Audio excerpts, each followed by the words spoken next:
Hey, it's the Scotch Test Dummies. We got a new Michter's Toasted Barrel Sour Mash. I usually dig the toasted barrel. We're going to test it. Test it!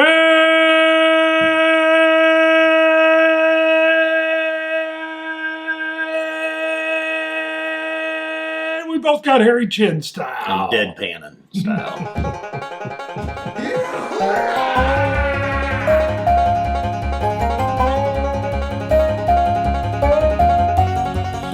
I've got coin 202. 203. Ooh. All right. I'm a fan of the toasted barrels they're doing. I don't have full recall of the sour mash, but I remember the sour mash being okay. I don't remember it being stunning. Right.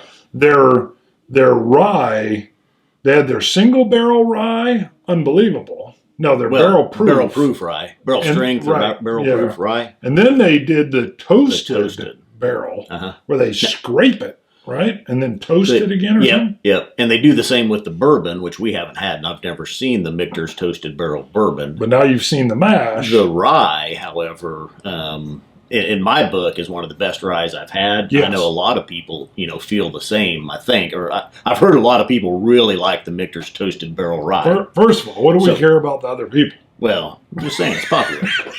We care. We care. Sorry. So, you've tasted this. We have poured this. We were actually sipping on this beforehand. A little bit. The biggest knock on this, they watered it down to 43%. Yeah, the others are barrel strength. They kept the bourbon and the rye. They with kept the toasted, 55, 57% ABV. But here's what's interesting. We wondered, was it the ABV speaking or was it the toasted barrel speaking? No, it was the toasted barrel. Okay. I think it was a little bit of that higher ABV as well. So this is a limited edition, though. They do, I think, just once a year. And this may be the first time they've done it with the sour mash. So like I say, the bourbon and the rye they've done it with. This one's 43% ABV. Let's see what we get. I know, the nose, I get sweet corn, caramel, hints of toffee, and almost like saltwater caramel or taffy, which is... I don't want to say, I don't even really get what I'm getting. I don't even really get vanillas or cinnamons. It's more kind of oak, corn, maybe a little cinnamon, I guess. Are you getting almost like a Caro syrup? Yeah, that corn syrup. Yeah, sweet candied corn. Very nice. A little bit of ash or toastedness, I suppose, on the nose.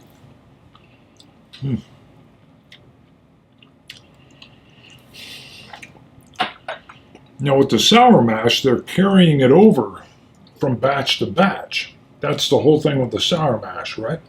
Yeah. Well, they're using that. Some of it. Right. They save a percentage behind to help ferment the next batch. One thing I'd forgotten, though, even the toasted barrel finish. First of all, I don't believe you forgot anything. Kentucky sour mash. Yes. Whiskey. Not bourbon. Whiskey. Sour mash whiskey. Right. So you can do a sour mash bourbon. This isn't a Michter's bourbon, though. It's just a sour mash whiskey. Is it less than 51% corn? What are they using for? I doubt it's less than 51%. Is it because it's not a virgin oak barrel? I'll bet you they probably use some prior filled barrels. Okay. What else would be a stipulation? Well, it has to be virgin oak, 51% corn, charred. 2 years for straight. So this is just a Kentucky sour mash whiskey. Toasted barrel finish. Really, the palate is pretty decent, though. I wish it was higher than 43%. That disappointed me with it. I can see that. You get a little bit of like spearmint. I get this little like effervescent spearmintness, which throws me. I don't know if I'd say spearmint, clove, maybe a little other kind of mint. Not necessarily spearmint. Could I get a pepper? Could it be a peppermint? York peppermint. Yes. I just get, it's almost like that cool, refreshing zing that I get from like a peppermint Tic Tac. The one that said York peppermint patty? Yes. I tasted that, the yellow cream filling. That's what I'm talking about. Or like the white Tic Tac. Is that peppermint though? I don't know if that one. Well, yeah, I think it is. It's got to be. What is it? No, yeah, it's York peppermint patty. York peppermint. Now I'm throwing them. Someone's going to go, help! Yeah, it is called coconut cream peppermint patty. I don't know. It almost is like a coconut mint cream. I get this, which is not what I expected at all. Mm-hmm. And it's kind of, I get a little bit of astringency in the finish, not a little wood and astringent finish, dry. Hints of the, not hints, strong corn, dry corn in the finish. The finish goes on and extends. You want to drop? Yeah. See what that does to it.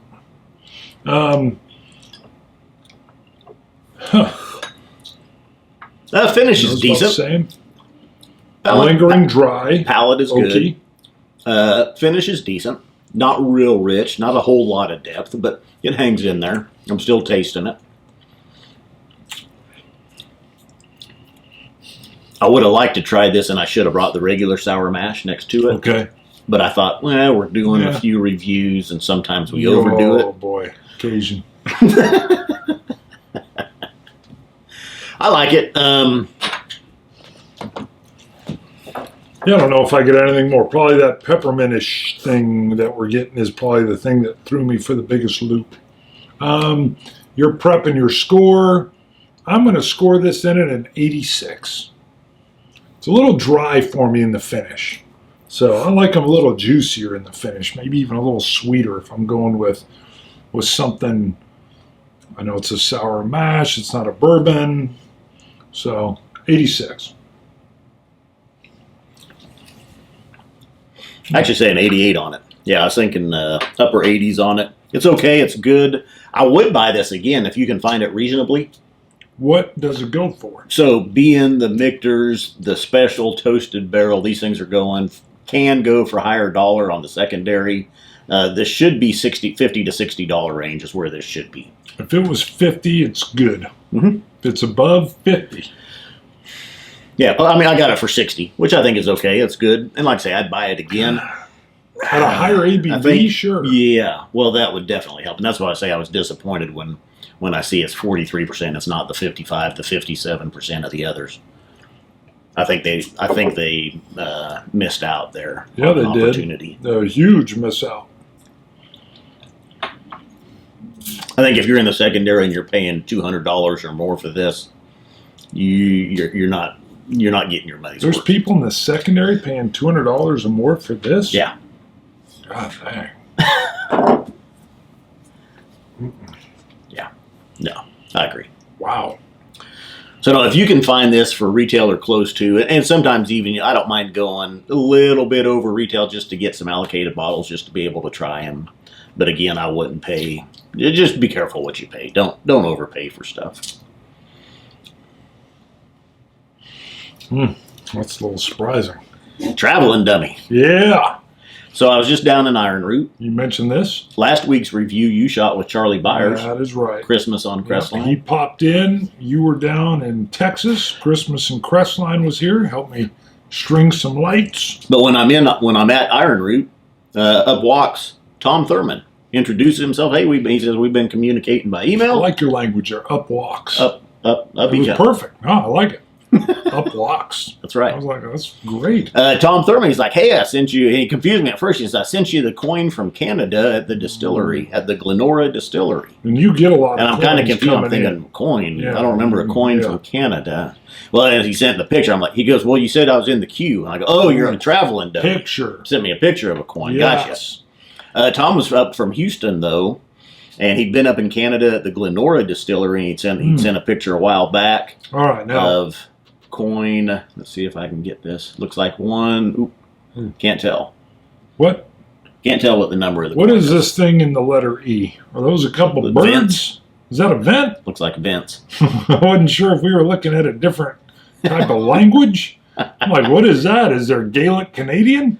Could paint them white, though. They'd blend in a little little bit. A little bit. It looked like some kind of, like I've never seen that type of letter E before. It turns out it isn't.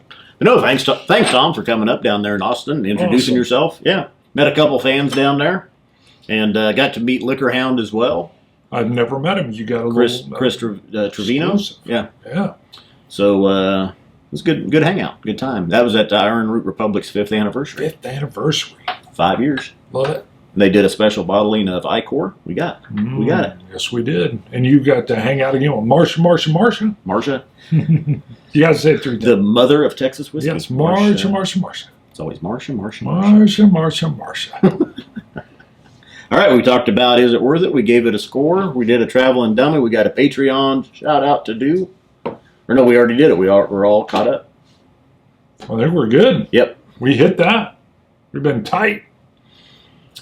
So, We're going to Scotch it. You Scotch gods. Cilantro. Dummies.